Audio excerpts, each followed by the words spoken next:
तो hello guys, मेरा नाम है प्रिंस और आप देख रहे हैं एनिमे समीक्षा। चलिए वीडियो को स्टार्ट करते हैं। तो एपिसोड की स्टार्ट में हम देखते हैं कि जेनो अब अवेक हो जाता है और वो अपने आसपास देखता है। फिर वो एक केव में जाकर एक पत्थर से जमीन में गड्ढा करता है और वहां उसे आयोनाइज्ड नाइट्रिक मिनरल्स यानी कि नाइट्रिक एसिड मिल जाता है। फिर हम देखते हैं कि स्टैनली भी उठ जाता है। तो जेनो उससे कहता है कि मुझे लगा ही था कि अगले तुम ही उठोगे। स्टैनली अपने आसपास सभी को पत्थर का बना हुआ देखता है और जेनो से पूछता है कि उस दिन को कितना समय बीत गया है। तो वो कहता है कि लगभग कई हजार साल तो हो ही गए होंगे क्योंकि यहाँ कोई बिल्डिंग नहीं है। फिर स्टैनली अपनी सिगरेट निकालने जाता है लेकिन वहाँ कुछ नहीं होता। तो जेनो उससे कहता है कि हमारे कपड़े तक नहीं बचे और तुम्हें लगता है कि तुम्हारे पास अभी भी सिगरेट्स हैं। स्टैनली जेनो से पूछता है तो अब हम क्या करने वाले हैं। तो जेनो कहता है कि एक आदमी ने मुझसे कहा था कि कोई ऐसा जरूर आएगा जो इस वर्ल्ड के बारे में सब कुछ जानना चाहेगा। मतलब रेस स्टार्ट हो चुकी है। फिर नेक्स्ट सीन में वो और स्टैनली पत्थर के स्टैचूज पर नाइट्रिक एसिड डाल रहे होते हैं। तो स्टैनली जेनो से पूछता है कि क्या ये पक्का इन्हें उठा देगा। तो जेनो कहता है कि मैंने तुम्हें इसे कई हजार साल पहले समझाया था।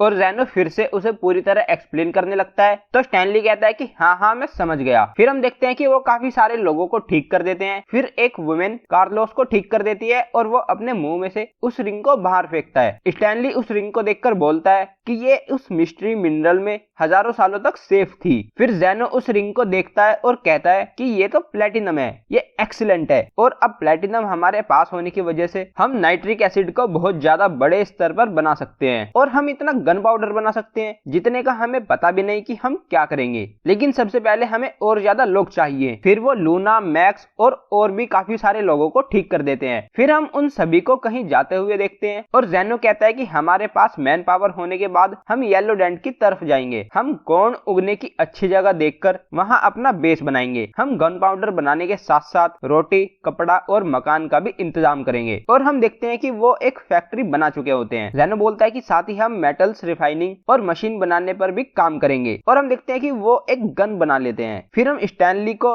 उस गन से निशाना लगाते हुए देखते हैं। स्टैनली निशाना लगाता है और फिर जेनो कहता है कि इस स्टोन वर्ल्ड में हम साइंस और वॉर के शिखर पर पहुंच गए हैं। फिर स्टैनली कुछ पौधों को देखता है तो जेनो कहता है कि तो तुमने भी फ्रूट ऑफ द डेविल को नोटिस कर ही लिया। टोबैको प्लांट यहाँ उगते रहते हैं। फिर जेनो हमें बताता है कि ये निकोशियाना टोबैकम प्लांट है। अगर हम इसकी पत्तियों को सुखाकर कागज में लगा दें तो तुम्हें एक सिगरेट मिल जाएगी। और फिर हम स्टैनली को सिगरेट पीते हुए देखते हैं। फिर जेनो स्टैनली से कहता है कि मेरी साइंस की नॉलेज और तुम्हारी गन चलाने की स्किल्स की मदद से हम इस वर्ल्ड को रूल कर सकते हैं। तो स्टैनली कहता है सही कहा। फिर हम सेंकू और उसकी शिप का सीन देखते हैं जहाँ र्यूसी कहता है कि तो जेनो और तुम यानी कि गुरु और चेला लगभग सेम टाइम पर ही अवेक हुए हैं और तुम दोनों ने नाइट्रिक एसिड का यूज किया, एक ने जिंदगी देने में और दूसरे ने जान लेने में। तो उनको देखकर लूना सोचती है कि पता नहीं वो क्या बात कर रहे हैं और उस ठीक ठाक दिखने वाले लड़के सेंकू और डॉक्टर जेनो में क्या कनेक्शन है। फिर वो उनकी तरफ जाने लगती है और वो देखती है कि टाइजू वहां आकर सेंकू से कहता है कि तो हमारा रॉकेट बनाने वाला टीचर एनिमी साइंस बॉस है। तो उसको देखकर लूना चौंक जाती है और कहती है कि डॉक्टर टाइजू डेक पर है, अब बस मुझे उसकी तरफ पॉइंट करना है और हम जीत जाएंगे। तो लूना उसकी तरफ पॉइंट करने जा रही होती है लेकिन वो कुछ कर नहीं पा रही होती। फिर सेंकू कहता है कि लूना से हमें काफी यूजफुल इंफॉर्मेशन मिल गई है। अगर डॉक्टर जेनो हमारे एनिमी है तो मेडुसा हमारा सीक्रेट बन सकता है। तो गिंडो पूछता है क्या वो अभी भी काम करता है। तो सेंकू बताता है कि उसकी बैटरी पूरी तरह खत्म हो गई है। डॉक्टर जेनो को अच्छे से पता है कि साइंस वेपन कितने पावरफुल हैं, तो वो मेडुसा जैसे सुपर साइंस वेपन को इग्नोर नहीं कर पाएगा। टाइजू कहता है तो हम मेडुसा को उन्हें डराने के लिए यूज करेंगे। फिर हम लूना को देखते हैं और वो टाइजू पर पॉइंट नहीं कर पा रही होती। वो काफी ज्यादा ट्राई करती है लेकिन उसे याद आता है कि टाइजू और बाकी सब ने उसकी हेल्प की थी। फिर वो मन में कहती है कि मैं ये नहीं कर सकती और वो अपनी दोनों उंगली अपने नाक में डाल देती है। फिर वो सोचती है कि मुझे कम से कम इंफॉर्मेशन तो उनको देनी ही होगी और वो स्टैनली की तरफ मुंह करके बोलती है कि सेंकू नाम का बंदा जेनो को जानता है। और कार्लोस उसे दूरबीन से देखता है कि वो सेंकू जैसा कुछ बोल रही है। तभी रूसी लूना को ऐसा करते हुए देख लेता है।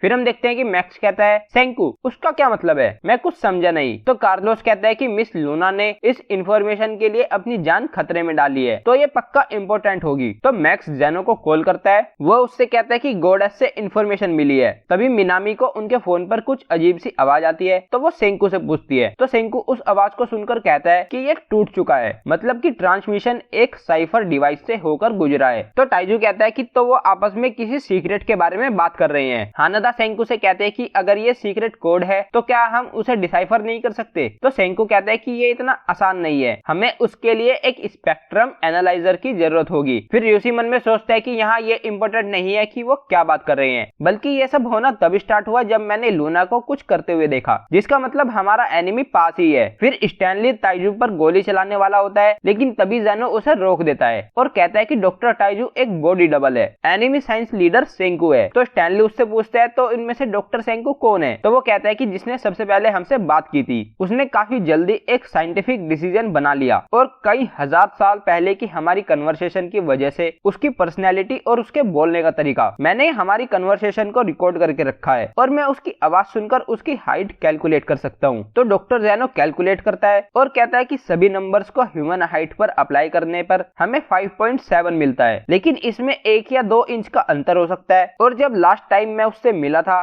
तो वो उस टाइम से तो और ज्यादा छोटा हुआ नहीं होगा, जिसका मतलब। और फिर वो स्टैनली से कहता है कि उसकी हाइट 5.7 या 5.8 के बीच है। तो स्टैनली कहता है इतना काफी है, मैं लूना से कंपेयर करके उसकी हाइट का पता लगा सकता हूँ। फिर वो डेक पर देखता है और 3 लोगों को टारगेट पर रखता है। तभी र्यूसी चिल्लाता है कि वहाँ एक स्नाइपर है, जल्दी से किसी चीज के पीछे छुप जाओ। तो सभी झुक जाते हैं। लूना स्टैनली की तरफ देखती है तो स्टैनली सोचता है कि इडियट, यहाँ मत देखो, उन्हें पता लग जाएगा कि मैं कहाँ हूँ। लेकिन ये ठीक है, मुझे पता है कि डॉक्टर सेंको उन तीनों में से ही एक है, तो वो ये नोटिस करेगा कि तुम कहाँ देख रही हो और वो मेरी तरफ चेहरा घुमाएगा। और हम देखते हैं कि सेंको ऐसा ही करता है और वो जल्दी से भागकर फ्रांशा के बार में जाकर छुप जाता है। स्टैनली सोचता है तो तुम ऐसी जगह छुपे हो जहाँ तुम्हारा पूरा शरीर छुप गया है, लेकिन फिर भी मैं तुम्हें देख सकता हूँ। और फिर वो ज़ेनो से पूछता है कि मैं तुमसे एक बार और पूछ रहा हूँ, क्या मैं उसे मार दूं? तो ज़ेनो सोचता है कि मैं इस दुनिया पर रूल करना चाहता हूँ और अगर हम मिल जाए तो ये और ज्यादा पक्का हो जाएगा, लेकिन ऐसा भविष्य जिसमें वो इस ऑफर को एक्सेप्ट कर ले वो कभी नहीं आएगा। तो ज़ेनो उससे कहता है कि आगे बढ़ो। फिर हम सेंकू को देखते हैं जो एक बड़ी सी पोटली को बाहर निकालता है और उसमें कुछ व्हाइट पाउडर होता है, तो वो जल्दी से उसमें पानी मिलाकर उसे काफी जल्दी जल्दी मिलाने लगता है। फिर हम देखते हैं कि स्टैनली गोली चला देता है, तो सेंकू आवाज सुनकर उस पोटली को आवाज की तरफ कर देता है और हम गोली को आते हुए देखते हैं। सेंकू बताता है कि पाउडर के पार्टिकल्स को किसी भी फ्लूइड यानी कि द्रव के साथ मिलाने पर अगर उसे हल्के से हिलाया जाए तो वो एक फ्लूइड की तरह मूव करता है, लेकिन एक अचानक हमले से वो एक सॉलिड बन जाता है। और उससे बुलेट प्रूफ वेस्ट बनाने पर भी काफी रिसर्च हुई है। फिर हम देखते हैं कि बुलेट आकर उसमें लग जाती है और हम उस लिक्विड के साथ कुछ खून के बूंदे निकलते हुए देखते हैं और एपिसोड यहीं पर एंड हो जाता है। तो गाइस ये था episode 8 of doctor stone season 4। अगर आपको वीडियो पसंद आई है तो वीडियो को लाइक कीजिए, चैनल को सब्सक्राइब कीजिए, प्रेस कीजिए बेल आइकन को। मैं मिलता हूँ आपसे नेक्स्ट वीडियो में।